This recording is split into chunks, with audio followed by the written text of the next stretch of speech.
Those of you who are familiar with my channel may know that Joshscorcher was one of my biggest inspiration sources for countdowns. Heck, I even say this in my countdowns playlist, and some of the countdowns I've done over the years were even inspired by his respective countdowns on the same topic. However, in recent years, he's started to slowly lose my respect over time, until a couple years ago when I finally hit the unsubscribe button. Because in recent years, he just says a lot of things that sound like he's completely lost his mind.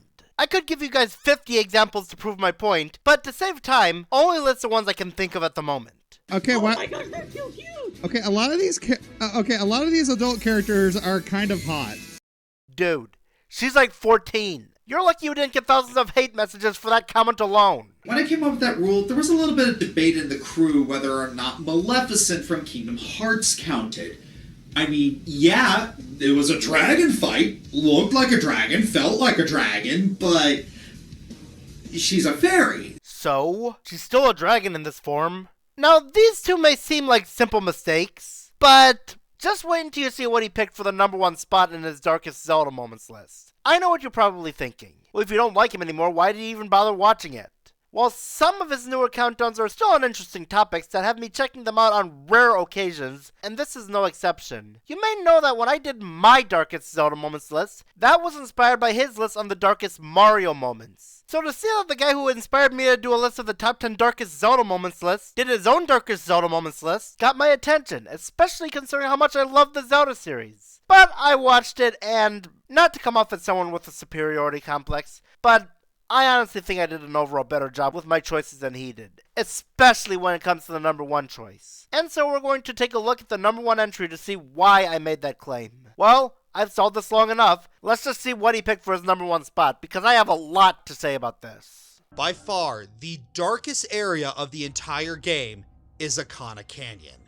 Everything about it just feels so horrifically off. So much you could make a... Wait. Are we seriously doing a mini countdown within a mini countdown? Looks like it. And considering that it takes 5.5 minutes between when he actually gets to the #1 spot and when he actually reveals what the #1 entry is, surely he must have picked a good choice for it. Alright, here we go. Being a Valley of the Dead, it's infested with Gibdos.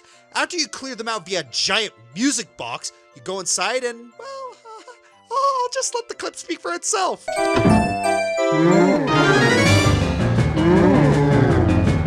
What the f***? Of course, you heal him and everything goes back to normal for them, but... a father turned into a monster that you need to lock away. Pretty heavy stuff. You cannot be serious. Please tell me that you are kidding me right now. You're seriously going to put this as your #1 choice on your Darkest Zelda Moments list? I mean, I know it's a matter of opinion, but you need actual facts to back up your opinion. How is this deserving of taking the #1 spot? It's not even a fake out entry like in some of his older countdowns, because this actually is the #1 spot on the list. Higher than several moments that I could argue are objectively much darker than this, such as a bad ending where a villain actually wins, a little girl having her entire personality rewritten, and entire kingdoms and regions being destroyed. None of them are as dark as a jump scare. Besides, you said it yourself that dark and scary are not the same thing. Don't you remember? Now remember, this is darkest Mario moments, not scariest Mario moments. There is a difference.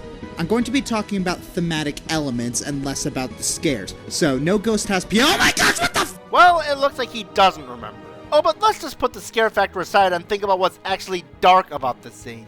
Well, a character is getting temporarily brainwashed, even though he gets cured extremely easily, which you even stated in the entry. But do you want to know what I find funny about this? Earlier, at the #10 entry, you said this. But then, a literal light in the darkness emerges as Link and Zelda use their Triforce to wish back Lorule's, saving Hilda and Ravio as well as all of Lorule's citizens. The happy ending may put this moment lower on the list, but it doesn't change the fact that, for a moment, Hilda and Ravio found themselves at peace with the hopelessness of their situation. So the fact that the damage gets undone is enough to demote a literal apocalypse to the bottom of the list, and yet that's not enough to keep an instance of a man being briefly deformed from taking the #1 spot.